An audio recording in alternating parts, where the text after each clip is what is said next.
Bem-vindos à nossa aula. Vamos debater um pouco sobre o contexto do Brasil na nova ordem mundial. Eu venho trabalhando justamente as situações que aconteceram ao longo do século XX e início do século XXI. Nesse contexto, a geopolítica ela mudou, se modificou, de maneira que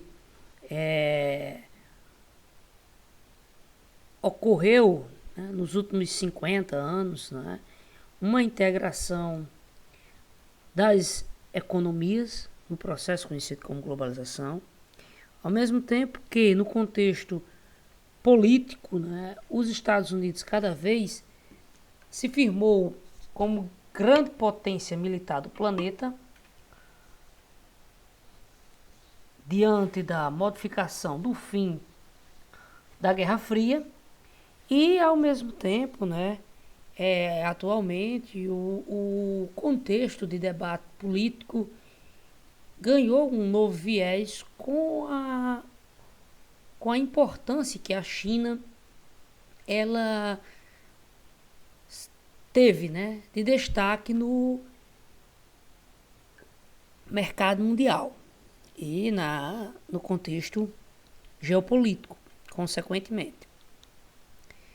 E aí você vê, né, algumas charges, né, que diz respeito à questão do militarismo, né, da política americana, do Brasil, né, representado com a Venezuela, que hoje é uma expressão do socialismo, né, bolivariano, como ficou sendo conhecido, e ao mesmo tempo, no último contexto aí, você tem uma questão, né, uma crítica à questão da Amazônia, né, como conduzir um programa de desenvolvimento econômico, né, aliado à preservação da Amazônia. Bem, a nova ordem mundial, o Brasil ele começa então a ter que se engajar nesse novo contexto diante do processo de globalização. Então o termo nova ordem mundial foi o que o presidente Bush, né, chamou, né, de ordem multipolar, onde ele, ao se referir justamente aos novos polos de expressões econômicas que se firmavam do fim dos anos 90 para a primeira década do início do século XXI. Então, destaque aí então foi justamente a Japão, China, Rússia e União Europeia, o contexto da União Europeia que cada vez mais se firmava e se unia. Veja só, então o Brasil nesse contexto de nova ordem mundial, como se fortalecer diante de um contexto de formação de blocos, diante de um contexto de fortalecimento de economias e como não ficar para trás no processo de globalização. E aí, do fim dos anos 80 para o início dos anos 90, surge, né, o termo, né, neoliberalismo, basicamente aí representado fortemente pelos governos reformistas, né, que se firmaram no mundo, né. Destaque aqui para a primeira-ministra da Inglaterra, né, Margaret Thatcher, e Ronald Reagan. Esses dois expoentes na política mundial foi as principais referências de políticas neoliberais. E qual é o contexto da política neoliberal? Diferente do liberalismo. O liberalismo ele tinha aquela ideia, né, clássica da mão invisível do Estado, da mão invisível do mercado controlando os preços. sem que o Estado ele não interferisse, né? Sem que ele não interferisse. Então nós tivemos uma consequência, trazendo isso aqui uma informação histórica, que foi então a crise de 1929, que justamente a falta de uma regulamentação, de uma transparência, levou ao caos de 1929, a uma quebradeira total. Então o que vai acontecer?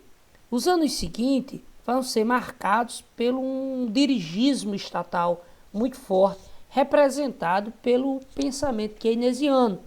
E esse pensamento keynesiano, ele vai justamente colocar um Estado forte, centralizador de todas as políticas econômicas. No entanto, o que vai acontecer? Os anos vão passando e as políticas keynesianas, né, elas vão, de certa forma, num linguajar aqui não tão econômico, mas elas vão ficando ultrapassadas, né, e enferrujando a dinâmica do mercado, que tende a se modernizar e cada vez produzir riquezas em uma velocidade maior. Então, entre os anos 70, 80 e os anos 90, então vai surgir então, a contestação dessa ideia de dirigismo, né? Dirigismo do Estado. E com isso, os dois grandes líderes mundiais que vão se destacar vai ser Ronald Reagan nos Estados Unidos e Margaret Thatcher. E eles vão justamente pregar, né, a ideia do Estado mínimo, do Estado que ele só vai intervir na economia em caso de crise. Isso aí é, digamos assim, o eixo do que é o neoliberalismo. Nesse contexto, na forma geopolítica, nós temos também o fim da Guerra Fria. E aí você vai ter ali a questão da multipolaridade. Essa multipolaridade vai ser o quê? Então, o mundo que, após a Segunda Guerra Mundial, era dividido só entre União Soviética, Estados Unidos, capitalismo e socialismo, ele se modificou. No início dos anos 90, então, a União Soviética ela deixa de existir. E aí, a ideia que passa a surgir, então, é que os países eles devem desenvolver sua economia ao máximo da sua potencialidade. Certo?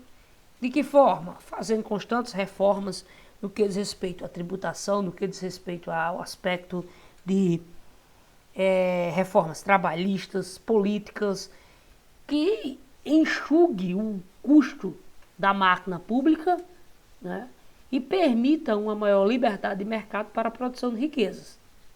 Bom, com isso, nós temos aí o Brasil entrando ali, nos anos 90, com os governos Collor, né? Um exemplo, estou citando aqui, né? O governo Collor, só a título de exemplo, o Brasil, ele praticamente não tinha concorrência entre as montadoras de carros aqui no Brasil. Então, o Brasil tinha praticamente as seguintes marcas, né? Apenas a Volkswagen, a Fiat, a Ford e a Chevrolet. Essas marcas não investiam em modernização, praticamente. Os nossos carros eles eram ultrapassados tecnologicamente. E teve um termo na época usado, bem conhecido, foi de Collor, né? Que ele dizia que os nossos carros eram verdadeiras carroças. Porque, basicamente, o mundo já nos anos 90, entrando, né, na era do carro, o carro personalizado, com ar-condicionado, vidro elétrico, câmbio automático, né? E o Brasil ainda estava praticamente, né, negociando ainda com os conhecidos carros, né, muito ultrapassados tecnologicamente. Bom, e aí, nesse tempo também, o Brasil vai buscar um fortalecimento, que vai ser a formação do Mercosul, né, de formar um bloco econômico com os seus parceiros aqui da América do Sul. Mas na frente eu vou reforçar esse contexto. Bom, e aí o neoliberalismo vai ser justamente, como eu já antecipei para vocês, o conjunto de ideias políticas e econômicas que defende, né, a separação do Estado da economia. Então, o Estado ele vai sair de cena e não vai ser aquele Estado planejador, aquele Estado gerador de fazendo investimentos, né, para a geração de emprego. Não. O Estado, segundo as ideias neoliberais, ele vai se deter a setores em que ele é constitucionalmente delimitado, como, por exemplo, segurança, educação, saúde. Né? Por quê? Porque, segundo os liberais, então, justamente, quando o Estado ele se propõe em vários ideais, né, se responsabiliza por vários setores, ele faz tudo, no entanto, faz tudo mal feito, sem qualidade e de maneira que cobra muito, é um Estado pesado, cobra muito do contribuinte e entrega pouco.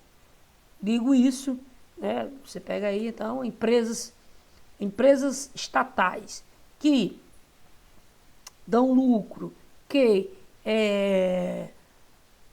não se envolvem em escândalos. Olha aí, geralmente quando tem estatais tem envolvimento de escândalos, né? Principalmente corrupção aqui no Brasil. Petrobras, Correios, foram focos, né? E o que acontece? Todo esse contexto aí leva aos defensores do neoliberalismo para o processo de privatização, entregar esses setores à iniciativa privada. Bom, então as ideias do neoliberal propõem o quê, né? Total liberdade, as leis de mercado. Então, o empreendedor, né, então ele é livre, tirar a carga tributária dele, permitir então a livre iniciativa. Limitação da intervenção do Estado na economia, então o Estado ele só vai intervir em caso de crise, para que a situação ela não saia do controle. Privatização de estatais. O Brasil, para você ter ideia, pessoal, o Brasil passa de mais de 100 estatais. Certo? Então, a ideia é diminuir, deixar o Estado mínimo. Porque muitas vezes essas estatais, elas se tornam justamente foco de escândalos de corrupção. Por quê? Porque quando você envolve economia com política, né, então você tem aí um prato perfeito, né, para os políticos se apossarem do recurso que é da nação. Abertura comercial, você vê aí, reduzindo ou eliminando taxas alfandegárias, tudo isso sobre o processo de importação. Total liberdade de ação aos capitais internacionais. Eliminação de qualquer proteção ou incentivo às empresas nacionais. Que é isso, é justamente então, aquelas ideias que inclusive a OMC ela condena, né? Que é o protecionismo, é você querer taxar produtos que vêm de fora para justamente não competir com a empresa nacional. O que as ideias liberais elas mais criticam, né, é que justamente se o Estado que faz isso, ele permite então que ocorra uma reserva do mercado. E assim as empresas nacionais, elas não vão se tornar competitivas, não vão querer se modernizar e vão investir o mínimo. Quem é que acaba então sendo prejudicado? O consumidor, que paga por um produto caro no fim da situação e de baixa qualidade. Então, o modelo neoliberal foi introduzido no Brasil, né, com o fracasso econômico, né, justamente dos anos 80. E, principalmente nos anos 80, o Brasil vinha de sucessivos planos econômicos que fracassaram, e também a ideia de industrialização do Brasil, que o Brasil tinha uma ideia de industrialização que era conhecida como substituição de importações, produzir internamente o que antes era comprado. Né? Então essa substituição de importação teve alguns momentos de que ela deu alguns avanços justamente no momento de crise no contexto mundial. Então, um exemplo, quando foi que essa substituição de importação ela favoreceu ao mercado nacional? Um exemplo, crise de 29, quando grandes empresas começaram a quebrar, então o Brasil, as empresas nacionais passaram a ocupar esse espaço que antes era ocupado por empresas internacionais. No contexto da Segunda Guerra Mundial, em que a Europa inteira estava envolvida e os Estados Unidos estavam canalizando praticamente todo o seu potencial industrial também para a guerra, e aí a indústria nacional, então, ela não teve competitividade, não teve competição, perdão, competitividade não, competição. No entanto, com o passar do tempo, né, a Europa se recupera, os Estados Unidos voltam-se, né, a ser aquela economia multifacetada, e aí a indústria nacional, quando ia competir com produtos estrangeiros, né, geralmente tinha uma defasagem enorme.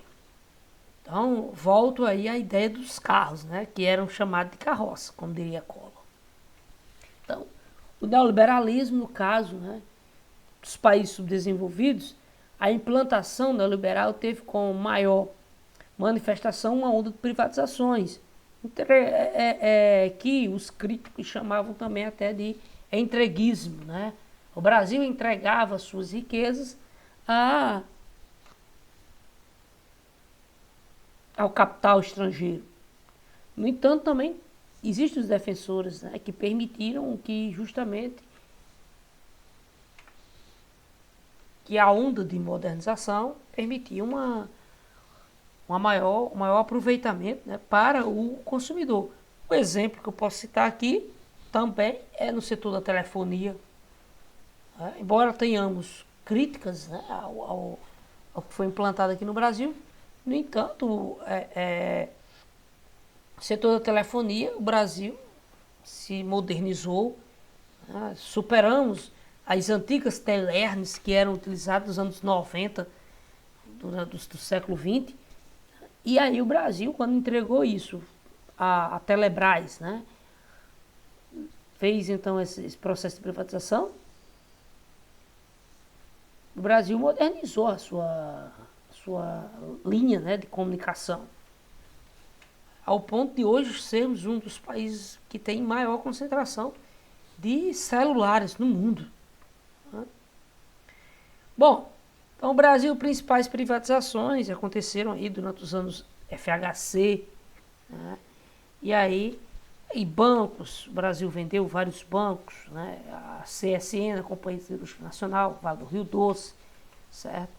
E tudo isso aí passou para a iniciativa privada, né? E dessa forma esperava-se justamente com esse processo de privatização uma maior modernização. Bem, o segundo contexto vai ser justamente como é a situação do Brasil, porque o mundo inteiro, né, os países, eles estão se associando, estabelecem relações econômicas entre si. E aí o exemplo inicial que temos na história vai ser justamente a Comunidade Econômica Europeia, fundada em 1957 na Europa, que hoje corresponde à atual União Europeia. Porém, esse contexto ele vai ser justamente o contexto que vai influenciar o mundo todo, né? A formação de blocos no mundo todo. Por quê? Porque isso aqui é um contexto da globalização. Todos observam e vê as vantagens que potencializam a formação de blocos. Então, blocos econômicos nas Américas, você tem aí vários, né? O Pacto Andino, o CARICOM, né, que corresponde ali aos países da região do Caribe, né? O NAFTA, certo? Que é o mais consolidado, diria assim, que é formado entre Estados Unidos, Canadá e México. No entanto, existe uma disparidade forte, né, entre Canadá e Estados Unidos no que diz respeito ao México. E o Mercosul que foi justamente então o grande bloco, né, aqui da América Latina.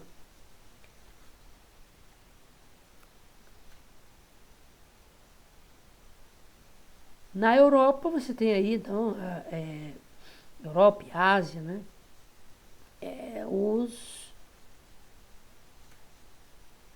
blocos que se formaram, né, como a União Europeia, a ASEAN, a PEC, né, então tudo isso aí vai dar então uma maior, diria que uma maior robustez econômica na economia desses países. Veja aí o mapa do Mercosul, né? Então você tem os países fundadores, né, que vai ser Brasil, Uruguai, Paraguai e Argentina, e aí depois alguns países que vão também se aproximar do grupo, como a Venezuela, né, o México. E aí eu mostro para vocês aqui os estágios de integração econômica dos blocos. Então, primeiramente, você vai ter aí a zona de livre comércio, que vai ser a livre circulação de mercadorias, certo? Ou seja, não há impostos na circulação de produtos entre os países membros dessas zonas. Então, as moedas nacionais são mantidas, cada país define o seu imposto de importação, os produtos, né, vindos de outras nações. Então, cada país ainda é independente para determinar isso. Já na União Aduaneira, né, então ocorre a circulação de mercadorias, como ocorre no livre comércio, né? As moedas nacionais elas são mantidas, né? E é definido, né, o imposto, né, de importação comum. Então, aqueles produtos comuns entre os países, né? Então, é estabelecido o imposto de importação comum entre os países membros e estabelece um imposto dos países para os países que não fazem parte do grupo. Então aí é o conhecido tarifa TEC. Que é isso? Então digamos aqui que vamos aqui para a indústria de calçados. Brasil e Argentina são fortes no mercado de calçados. Então eles estabelecem uma tarifa comum a todos, né? Então os produtos argentinos vêm para cá, os produtos brasileiros vão para a Argentina. No entanto, produtos de países como Chile, África do Sul, que não fazem parte do bloco, né? Então esses produtos têm que pagar uma tarifa externa para ser negociado dentro do Mercosul, certo? Isso vale para todos os países que fazem parte da União Aduaneira. Então, o mercado comum, né? Então, é a fase seguinte, que é a circulação de mercadorias, capitais, serviços, pessoas, impostos, né, de importação comum para todos os produtos vindos, né, de nações que não pertencem ao bloco, e moeda nacional mantida. Já na União Econômica e Monetária, né, então aí você vai ter a circulação de mercadorias, impostos comuns para produtos vindos de fora. Então é um produto, digamos aí a União Europeia, que chegou a ter 28 países, né? Com o Brexit, a Reino Unido saiu. Mas, digamos aí, então o imposto comum, o imposto que a Espanha cobrava para determinado produto no Brasil, o Brasil exporta muito o melão. Então, esse imposto que a Espanha cobrava, digamos que a Espanha antes de entrar no bloco cobrava 28% do valor do produto. A França cobraria 10%. O que vai acontecer? Na União Monetária e Econômica, nessa fase aí, então, todos estabelecem uma tarifa só para produtos externos. Então, digamos aí, vai ser mantido os 28% da Espanha. Então, mas só que não vai ficar só na Espanha. A França vai cobrar 28%, Portugal vai cobrar 28%, Grécia vai cobrar 28%. Então, é padronizado. A fase seguinte, né? Circulação de capitais, serviços, pessoas. Então, é como se fosse uma grande nação. O camarada, o sujeito que mora na Espanha pode trabalhar sem nenhuma burocracia em Portugal. Certo? E a moeda comum, que é o que unifica. Então, a moeda comum, que hoje é usada na União Europeia, é o euro. Né? O Mercosul, por sua vez, né, formou aí, que os fundadores do Mercosul, Brasil, Argentina, Paraguai e Uruguai. Então, vantagens, né? Estrutura do Brasil, vamos aqui nos referindo, né? Estrutura empresarial forte, baixa carga tributária, isso já modificou, né? Desvantagem, predomínio do transporte rodoviário e alto custo de produção. Cada país vai apresentar justamente a sua potencialidade. Que se vê que o Brasil mudou muito desde os anos 90 atualmente, né? Ainda continuamos com a pesada carga tributária, não nos modernizamos no aspecto das constantes reformas necessárias para o andamento e desenvolvimento do país. Então, o que você vai ter por consequência disso? O Brasil se torna um país que não é atraente para o investimento. Eu estava olhando aí a Heritage Foundation, que analisa a liberdade econômica, né, e os países que são melhores, né, para se investir. E o Brasil está no 140º, 43º. Né? Então, na colocação 143, perdendo para países como o Uruguai, está aqui, vizinho nosso, está no 44º. E aí você tem aí países que se modernizaram muito, a Austrália, Singapura, né? Estão ali, a Nova Zelândia, é o conhecido Twin Top, né? da liberdade econômico-financeira. Isso é muito importante porque atrai investimentos. Atraindo investimento, com liberdade, com uma legislação segura, o país ele tende, né, a dar uma turbinada, digamos assim, na sua geração de emprego, de renda, né, para que venha favorecer sua população. Certo? Só voltar aqui. Então, basicamente, pessoal, nossa aula estava restrita justamente a esses pontos. Beleza? Então, até a próxima aula, se Deus quiser. Valeu!